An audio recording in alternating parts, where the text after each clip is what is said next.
called Real Estate Marketing Secrets, and we're going over some basic but powerful principles that I believe are essential for any real estate entrepreneur, any agent that's looking to scale their business in any sort of meaningful way, given what's happened with the COVID crisis, and more importantly, the changes of technology, the changes of how the buyer and seller are actually interacting with technology. And in my previous video, I went over 12 new rules of marketing where I strongly believe if you do not adapt to those new rules, you're either going to scale slower, you're going to be missing out on profits, or potentially maybe never reach your true full potential with your business.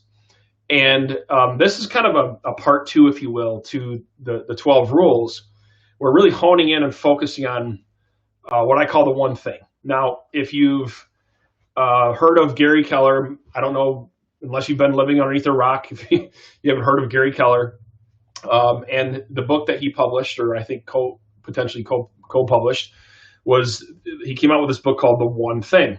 And I remember reading that several years back, and I was at the time of my business in 2014 that I was just starting to try to really hone in my process and my operations. And I read that book, and I'll be honest, at first I was very frustrated with the concept of what he talked about in the book, about how basically, you know the Pareto Principle, where 20% of your activities generate 80% of all of your results, right? And for a lot of us, that's a very common principle. Whether we apply it or really think about it on a daily basis, it's a different story. But we're aware of it, right? And then basically, how there's a 20 within a 20, and then there's a one thing. There's a one thing that if you get that right, everything else will come together and you'll be able to achieve your goals. And at first, I got really frustrated with that because it seemed like it was a moving target between. At that period of my life, I don't care if I had 8 arms in 3 copies of me. I felt like I still could never get everything I needed to get done to keep the business moving forward. And especially when we went into hypergrowth and we needed to start building out our team, it was extremely frustrating. And so I started thinking back on this one thing principle and really what it meant. And over time, it's revealed itself to me. And I think I hope that this will help you along your journey as you begin to really go from, potentially where you're at to wanting to scale to another level. And whether you're an agent that's brand new, I want to be aware that I know that those are different struggles than if you're an agent, team leader, or broker who has maybe had 100 transactions underneath their belt and they're trying to go to 200, 300, 400 transactions. But at the end of the day, the fundamental principle of the one thing, I believe, does not change a whole lot. Again, you hear me talk about this all the time: people, process, and tools. It's the 3 of those things coming together. It looks a little bit different as you hit each level. And my good friend, Michael Hellickson in Club Wealth, does a really great job of in his coaching program of breaking down the changes that happen at each level. But I still believe there's always a one thing. And so I want to ask you, what is the one thing that will determine whether your real estate business will succeed or fail? Or if you're in sales in general, or maybe you're an inside sales agent on a team, or you're really just trying to ramp up to go to that next level. I want to ask you, what is the one thing that will determine whether your real estate business will succeed or fail? And for those of you that have already scaled, what's the one thing that's going to stop you from getting to the next level? Right? What is it? And I'm going to share with you some options here just to kind of think through this. Is it a mentor or a coach? Right? Arguably, could be, right? Is it having really good training? Right? So is it being a part of, Isaiah's Sales and Marketing Secrets Academy, right? Is that the one thing, right? Is it having a client focus, right? Is that it, right? All powerful things. Is it having the best team? Is it recruiting the best team around you? Do you see how this one thing can potentially be, right? As we think through what these things are, right? Is it, providing the lowest cost fee structure. You see all these, tech companies, slashing their fees to get business. All these models that are trying to disrupt real estate. Is it moving to a more modern model, right? Is that the one thing? Is it having the best scripts and dialogue? So when you're doing videos or when you're making prospecting calls and all the things that we know we should be doing every day, but we don't always do, is it that, right? Is that the one thing? What is it? Well, I firmly believe that if you've listed any of those things as your one thing, okay, then I believe that's a misguided answer, okay? Polite way to put it. I believe the one thing is your ability to consistently find buyers and sellers that are willing and ready to be able to do something now. And that is the number one determination whether you'll succeed and continue to scale with your real estate business. The number one thing, AKA have a sales and marketing plan. Why do you say that, Isaiah? Aren't those other things important? Let's go back to that list. Yes, it is. These are all key components that should fall into your sales and marketing plan. Yes, if you don't have a mentor or coach to help you find ways to consistently identify new business and to get repeat business, and you're not 100% and you're not focused on that, and you need a mentor or coach to help you with that, absolutely, right? Or the best training. Well, yeah, if you don't have sales and marketing training, if you're not plugged into training where you're consistently focused on developing better ways to cash in on your database, draw more business out of your database, generate new listings, right? Generate more business from your open houses, right? All the different techniques and strategies are out there, then yeah. If you don't have a client focus, that's you hear me talk about this in other videos. It should be the number one part of your sales and marketing plan. It should be strategically laid out in exactly what the client experience is going to be, and then hold your team as you scale, right, to that, right? So it's a lot of those things. It is scripts and dialogues, but at the end of the day, it goes back to sales and marketing. Because here's the thing, if your sales and marketing is not good, it's going to be a lot harder to attract talent, wouldn't you agree? Because you got to be able to have the infrastructure, the sales and marketing infrastructure to be able to support that talent,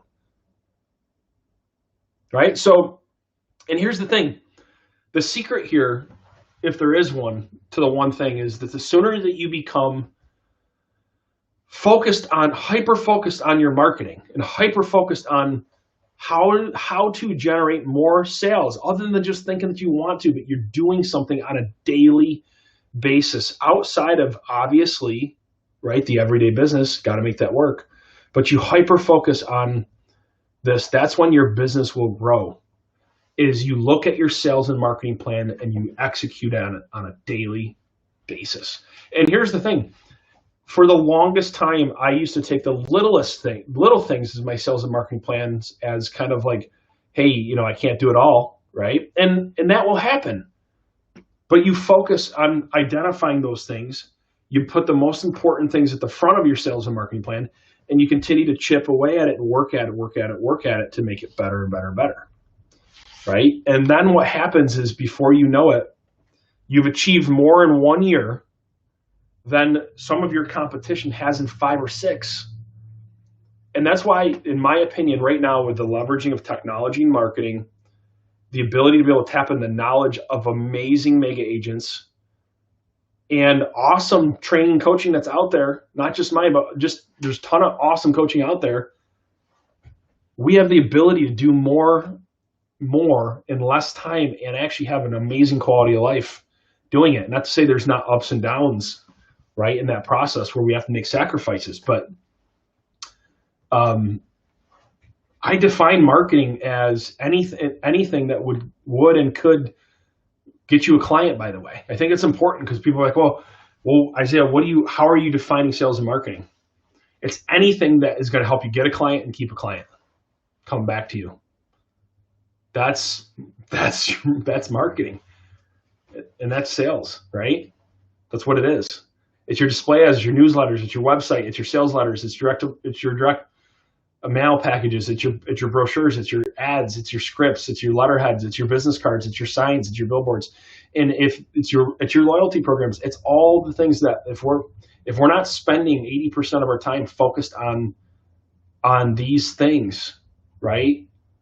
And we don't have the structure in our daily routine and our daily process, then it's going to be hard to scale. There's going to be holes in our plan if we have a loose, it's the analogy I give is, you wouldn't like, here's your plan, right? Just like if you're in a ship and you set your compass and you don't ever look at the compass again, right? You heard me give that analogy earlier in previous videos. So here's where the light bulb should go off, like now. It should go off like right now as you're watching this video, or if you're watching me live, is that everything is freaking marketing. Everything. And by the way, it makes it more fun. It brings out the creative side, right? Where you look at your business card and say, if I hand somebody this business card, does this actually leave an impression? Does it have my unique value proposition on it? If I make a prospecting call and I sound like everybody else on that call, right? So I find this fun. Not everyone maybe does, but you can make it fun too when you start thinking about everything. When's the last time you looked at your website and your metrics, right? How many people are going to it? Where are they clicking, right? There's great software out there that can actually help you analyze your site on where people are clicking, right? And so you can make adjustments to it. We use it all the time. So all the different things. When's the last time you looked at what your lead conversion is broken down by lead source or by agent, right? If you have a team, you should be looking at that on a constant basis. And if you have agents that you're spending your hard-fought dollars and they're not following up or not converting, help them, right? So those are all the things, right? That's where the light bulb should go off. It's all sales and marketing. It all goes back to the efforts to convert that lead into a closing and provide them a great experience and then get that repeat business and referrals. And there's a ton of opportunity there if you start thinking that way. And so I just want to encourage you guys that, just kind of wrapping up this video, is to really, really, really think through what your sales and marketing plan is. Is it number one? And are you getting the ROI that you need to get? Because look, my dollars, my money, my money is my friend, right? Obviously, I'm saying it in a joking manner, but it's my friend. And if I'm gonna say, hey, look, I'm gonna let my friend go, right, for a period of time, I eventually don't want to be apart from my friend for too long. And more importantly, if I'm gonna have my friend go somewhere, I'm gonna make sure that he or she comes back with 5 new friends. So just make sure that you also are holding your dollars accountable. And by the way, it's not always the vendor that you're using, right? Even though they should be helping you, right, get your ROI. It's not always the vendor that you're using. Steve says, can I get a hard copy of the sales and marketing manual? Hey, Steve, definitely. I'll make sure we reach out to you on the side so you can get a copy for sure. So, that's one of the things that that you got to really think about and focus on is what's happening with the dollars. And here's the thing: I want to encourage you when you are holding your ROI accountable, look at yourself first. Try to take ownership of your results first before you blame the vendor. You're welcome, Steve. Before you go out and maybe you get mad at the agent, you ask yourself this question, maybe the agent on your team, ask yourself this question: is there anything in my operation or my system, my process that I could be doing better to make sure I get a better ROI?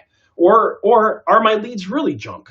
In my opinion, most of the time, it's not the problem of the lead generation company. Most of the time, it's our follow-up, right? I've been in that situation. Now, don't get me wrong. I've signed up to some bad lead generation companies, but most of them are pretty good. Got a lot of good options that are out there, right? And we got to just be careful. We're not just hopping from opportunity to opportunity to opportunity. And I made that mistake with my brokerage because we're just not looking at ourselves in the mirror first. Does that make sense? I hope so. So, when it comes to ROI, that's really, really what it comes down to. And here's the deal. never ever forget those 12 rules. Think about them constantly. I got a cool graph actually I'm going to put out. It's a one-page document that helps you kind of remember what these new rules are, right? So you can keep that at the top of your mind and really focus and hone in on that the one thing is your sales and marketing plan. That's your one thing. And then all the other things that we went over earlier, like, your training, your coach, your team, everything that should be building around that focus. And it really hones in and adds a unique perspective. So with that, that's my training for this part. It concludes this module, if you will, where I'm talking about the 12 key areas of marketing in the new era of real estate. And I just wanted to do this and really hone in on what the one thing is. So action step is, what's your one thing? Is sales and marketing your one thing? Are you making it your one thing? Are you executing on your plan? Do you have your meetings and your structure set up, right? Your day set up to execute, right? And hone in on that. And if there's any way I can help, I'm here to do so. And I'll see you guys tomorrow with another video through my series called Real Estate Marketing Secrets. We're going to dive into a new topic, and I will see you guys then. Hope you have an awesome rest of your day.